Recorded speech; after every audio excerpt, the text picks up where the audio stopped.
Bendito Padre, te damos gracias esta noche por esta oportunidad de acercarnos confiadamente al trono de tu gracia, esperando de ti, Señor, enseñanza en esta ocasión. Queremos conocerte más profundamente, tu corazón hacia nosotros, porque de eso depende el que nosotros deseemos serte fieles, Señor. Pedimos que esta palabra que es sencilla el día de hoy, pero a la vez puede traer mucho fruto de espiritual para nuestra vida, llevarnos a la madurez. Te pido que sea comprensible y que sea apreciado en esa magnitud. Te lo pido por Cristo Jesús, mi Señor y Salvador. Amén.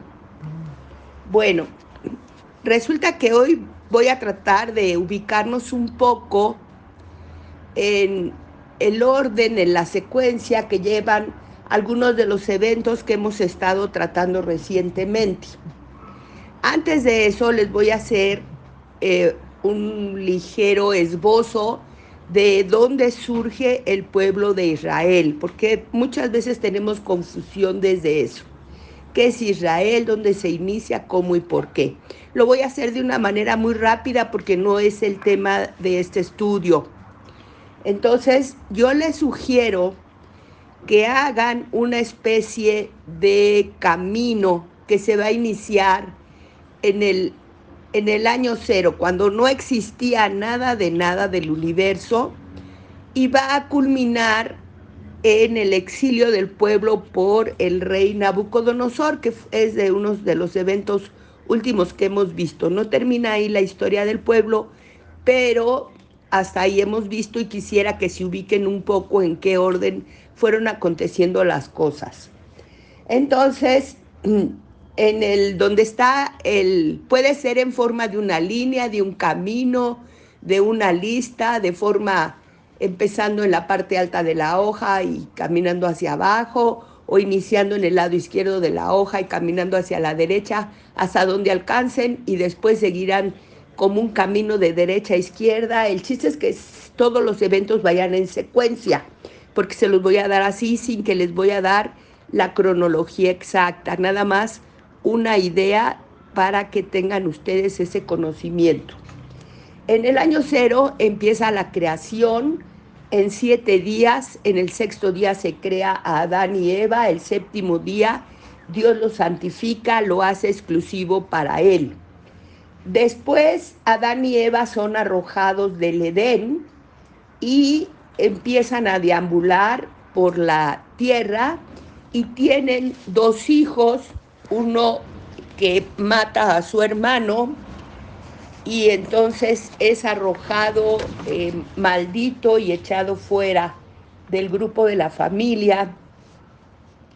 Y entonces Dios le da a Eva otro hijo varón, el cual se llama Set, y a través de él viene una línea de hombres, pocos los hombres que siguen las enseñanzas transmitidas desde Adán y Eva a todos aquellos que se habían ido siendo producto de la reproducción, y la inmensa mayoría toma el camino fácil que va a la perdición. Desde ahí es verdadera la palabra que dice que angosto es el camino que lleva a la salvación y ancho el que lleva a la perdición. Después de que el hombre, la mayoría del hombre tiende a hacer el mal, hay un hombre perfecto en sus generaciones, seguidor de la palabra de Dios, que es Noé, el cual construye el arca y se salva junto con sus 3 hijos y las esposas de cada uno de ellos, 8 personas en total. Cuando salen del arca de Noé, Dios les da la orden de fructificar, multiplicarse y llenar la tierra, esparcirse por toda la tierra. En vez de hacer eso, todos los descendientes de los 3 hijos, Sem, Cam y Jafet, se quedan en una ciudad y construyen una torre para tratar de alcanzar el cielo y crearse un nombre. Y se dice ahí, cada uno de estos puntos tienen enseñanzas bíblicas con diferentes corrientes, con diferentes enseñanzas. de profundidad espiritual, pero que no las vamos a tocar ahorita. Vamos solamente viendo cómo históricamente, cómo vamos a llegar a la creación del pueblo de Dios. Entonces ahí Dios destruye la torre de Babel y da la confusión de lenguas, y eso obliga a que los pueblos se dividan y llenen toda la tierra. Un grupo se queda en el área de Asiria, lo que ahora es como Jordania, por allí, y entonces la mayoría de los hombres apartados de Dios, pero siempre dice la palabra de Dios que Dios siempre se guarda a un remanente fiel. O sea, siempre, por perversa que se vea la comunidad, hay personas que en su corazón adoran y buscan fielmente a Dios. Así, Dios encuentra a un hombre por medio de la oración. Entendemos que Abraham oraba a Dios de tal manera que Dios se puede comunicar con él y le da la orden de que salga de su tierra, sin más instrucción, sino que solamente tomara a su esposa y sus posesiones y saliera. Abraham le obedece, pero no de una manera perfecta, porque lleva a su sobrino Lot con él. Se entiende que el sobrino se adhiere a él, le pide que lo lleve, no lo quiere dejar, y Abraham pues no tiene corazón para rechazarlo, y eso le va a traer varios problemas. Entonces Abraham sale de su tierra, Dios le da una promesa y la cumple por medio de Isaac, hijo de Abraham, que tiene ya en su vejez. Isaac tiene a dos hijos,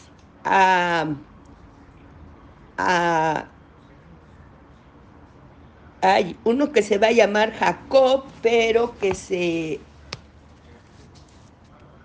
su hermano, se me olvidó el nombre de su hermano. Jacob es el... Ajá. Entonces tiene dos hijos y uno le roba la primogenitura al otro hijo y tiene que huir. Por hacerle trampa a su padre, él sufre muchas veces en su vida que a él también le hagan trampa. Y eso era lo que significaba su nombre Jacob. El otro hermano era Esaú, Jacob y Esaú. Entonces Jacob se va a la tierra de un pariente, ahí trabaja por una mujer que él ama y lo hacen trabajar 7 años, y al final su suegro lo engaña y le da a otra hija y lo hace trabajar otros 7 años por la que él deseaba. Se queda allí esos 14 años y después decide regresar a su tierra de su padre y se va con todos los hijos que había engendrado y parte de la riqueza que había engendrado. Ahí vive en esa tierra de ahí por Jordania y tiene sus hijos, crecen y se hace un hijo pequeño de él, y el hijo mayor de la mujer que amaba, que se llamaba José, se enemista con todos sus hermanos y lo venden como esclavo. Llega a Egipto y ahí se hace importante para el faraón, y en el tiempo de hambre los hermanos de él van a buscar alimento a Egipto, y ahí él los conoce y los invita a ir a vivir allí.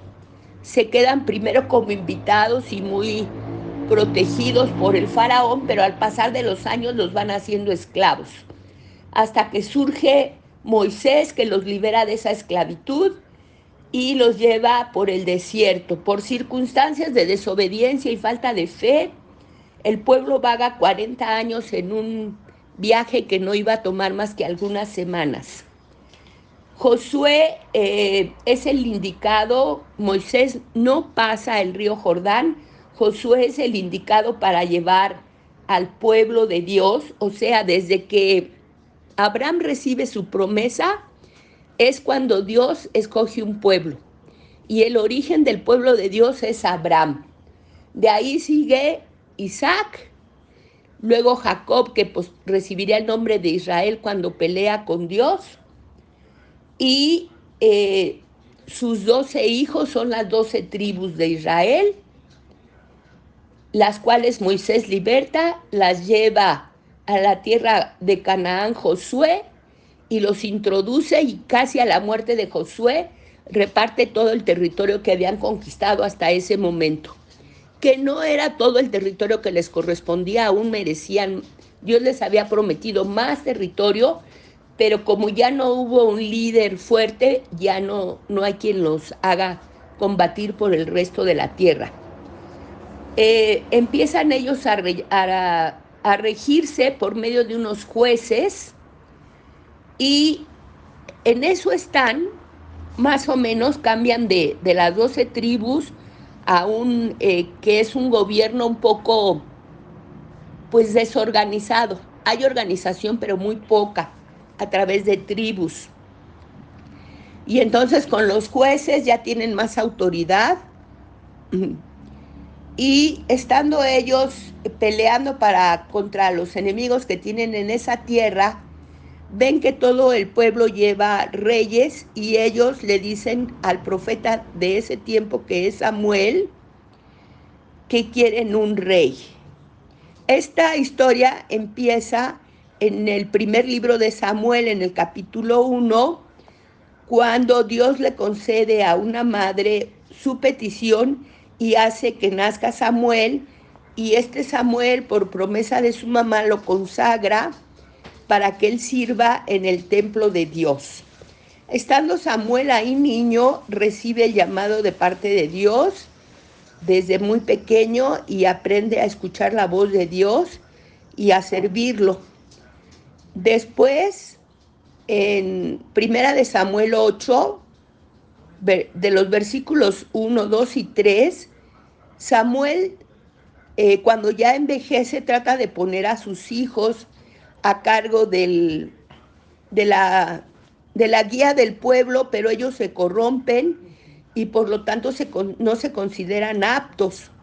Entonces el pueblo también, al ver que Samuel ya está viejo, que sus hijos no gobiernan bien, le piden en Primera de Samuel 8, del versículo 4 al 22, que les dé un rey como todos los pueblos.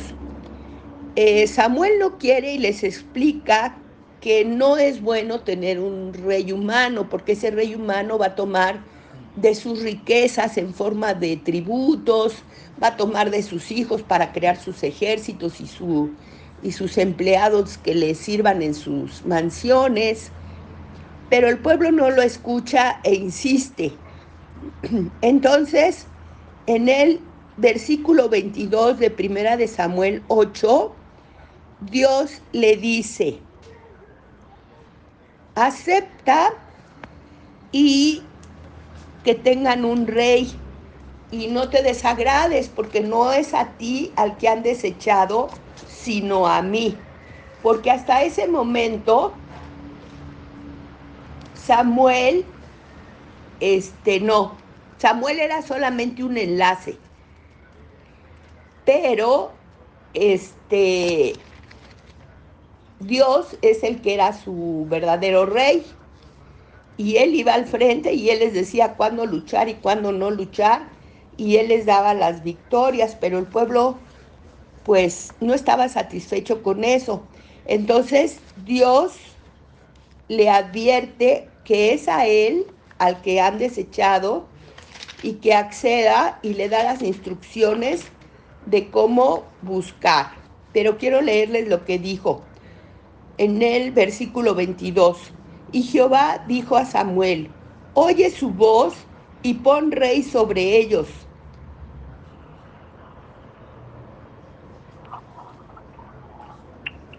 Entonces dijo a Samuel a los varones de Israel: idos cada uno a vuestra ciudad.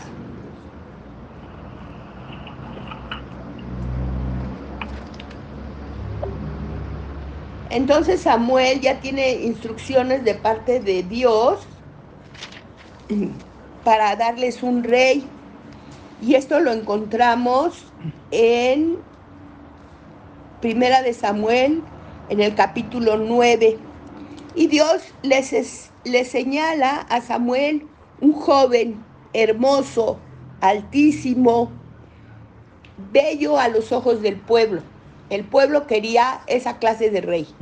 Un rey imponente, que se viera poderoso, que fuera hermoso, que ellos se sintieran orgullosos de ese rey, y así se los da.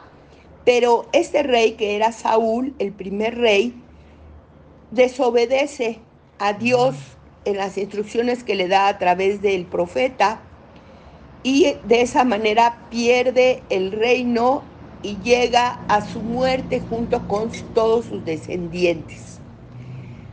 Pero antes de que esto suceda, Saúl conoce a David. David, cuando Saúl es desechado en el corazón de Dios para reinar, le da instrucciones a Samuel de que vaya y unja a un hijo de Esaú. Bueno, Isaí, no, se me va el nombre del padre de David. Y él va a su casa y le pregunta por todos sus hijos y todos los que Samuel ve buenos para reyes, altos, guerreros, poderosos. Dios le dice que no es. Y hasta que mandan traer a aquel que nadie aprecia, que está escondido, que está cuidando ovejas en lo más lejos de su terreno, sucio, oloroso a pastor, a ovejas. Ese es el que Dios decide que se unja como nuevo rey de Israel.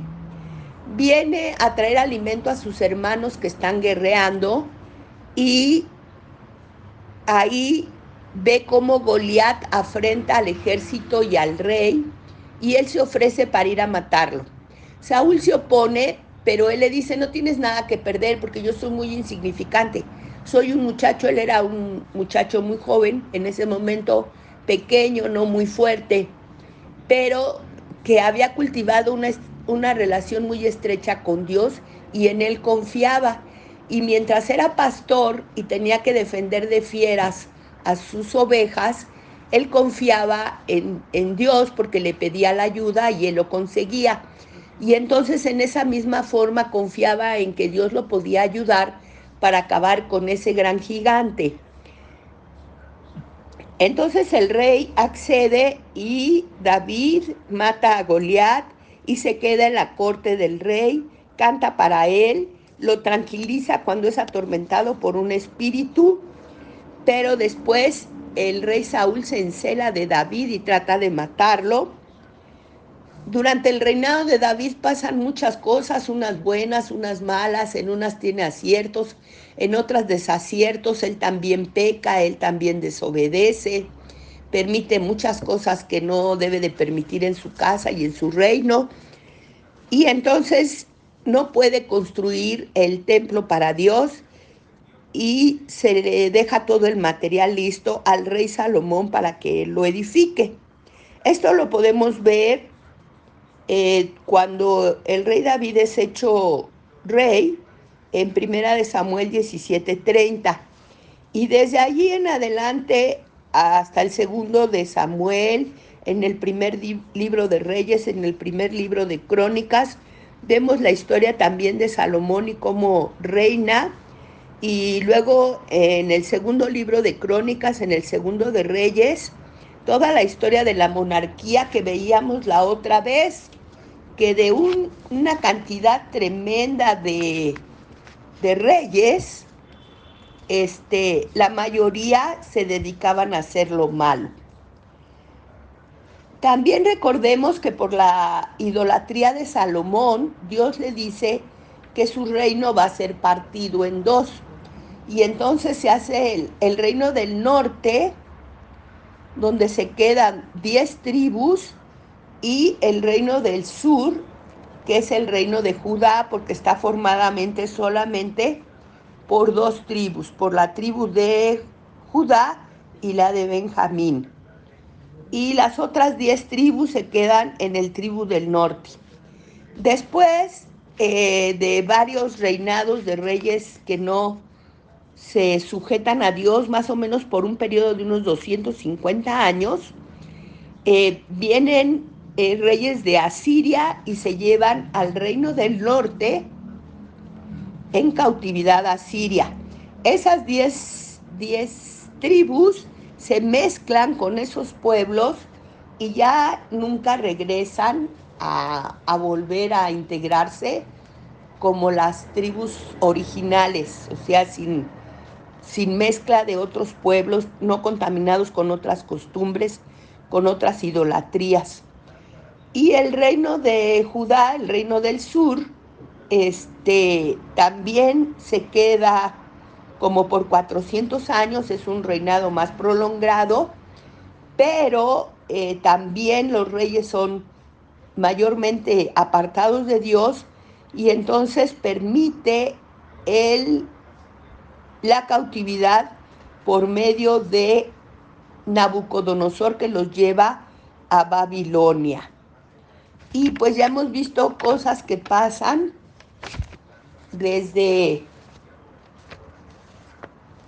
cómo ese exilio trae mucho dolor al pueblo, cómo el pueblo tiene que aprender a conectarse con Dios de otra forma, que ya no es con su templo que tanto amaban y al que tanto le habían dedicado, porque no habían dado el valor los dirigentes del pueblo, y decíamos esas ocasiones como los dirigentes tienen la responsabilidad de traer bendición o maldición sobre lo que les es encomendado. Puede ser una empresa, puede ser una familia, puede ser una delegación, un país, no sé, lo que se les entrega. Si esas personas no actúan rectamente, en vez de atraer la bendición de Dios hacia ellos y los que están bajo su gobierno, atraen maldición. Ahora bien, yo creo que con esta pequeña carrera que nos echamos desde el origen del hombre hasta los tiempos de Nabucodonosor, nos queda un poco más claro cómo se desarrolla la historia del pueblo. Eso va avanzando en los libros de la Biblia en el orden desde que inician en Génesis hasta donde ahorita les dije, Segunda de Reyes, Segunda de Crónicas, Segunda de Samuel. Pero lo importante en esta ocasión y el motivo de que hayamos presenciado cómo el pueblo de Dios cambia ese gobierno teocrático donde Dios era su rey por un rey terrenal, vemos el resultado. Al final los lleva a pérdida, a sufrimiento y por último a la esclavitud, a perder toda la grandeza que en algún momento tuvieron, que llegó a ser el pueblo más rico y más poderoso. Entonces, de ahí tenemos que obtener una enseñanza, porque nosotros vimos que este pueblo carnal se origina en Abraham y hoy en día los hebreos, descendientes de Abraham, pues son los que ahora están en el territorio de Israel tratando de reconstruirse una nación. Pero aparte de ese pueblo carnal, Dios le ofreció a Abraham un pueblo espiritual, el cual somos nosotros. Nosotros somos pueblo de Dios, pueblo adquirido por medio del pacto nuevo en la sangre de Cristo. Pero nos encontramos exactamente en las mismas condiciones que ese pueblo rebelde de Israel, porque este pueblo se origina en una organización tribal que hablábamos que tiene cierto orden, pero es relativo. No es un orden perfecto, pues cada tribu tiene su propio gobernante y cada uno de ellos pues ejerce solamente cierta autoridad y está muy restringida y no existe comunicación ni forma de de incrementar su poder, ni su territorio, ni nada. Así estuvimos nosotros en algún tiempo, en un cierto orden, en un orden relativo, porque tampoco es que éramos así como unos pues anárquicos, ¿no? Siempre hemos tenido cierto orden sobre nosotros, pero no un orden perfecto, no un orden que nos permita madurar, crecer, expandirnos. De ese estado primitivo nos saca Jesús por medio de su pacto con nosotros. Ahora, cuando Él nos aparta y nos hace ya parte suya, Él empieza como en el proceso de los jueces, nos empieza a señalar nuestro nuevo camino, nos habla y nos dice los pros y los contras de cada cosa que nosotros hacemos, nos empieza a enseñar que en la obediencia hay gran bendición y en la rebeldía hay mucho sufrimiento. Lo que Él pretende es como lo pretendía en aquel tiempo con su pueblo, ser nuestro rey. Pero es una decisión nuestra. Así como ese pueblo optó por no quererlo como rey, porque no es un rey visible, porque no es un rey como nuestra naturaleza carnal quizá lo requiere, es un rey espiritual. Nosotros somos los que debemos querer tenerlo como rey. Cuando nosotros anhelemos que Él sea nuestro rey, entonces nosotros debemos hacerlo rey de nuestra vida. Vivir conforme a las leyes de su reino. Hablar el idioma de su reino.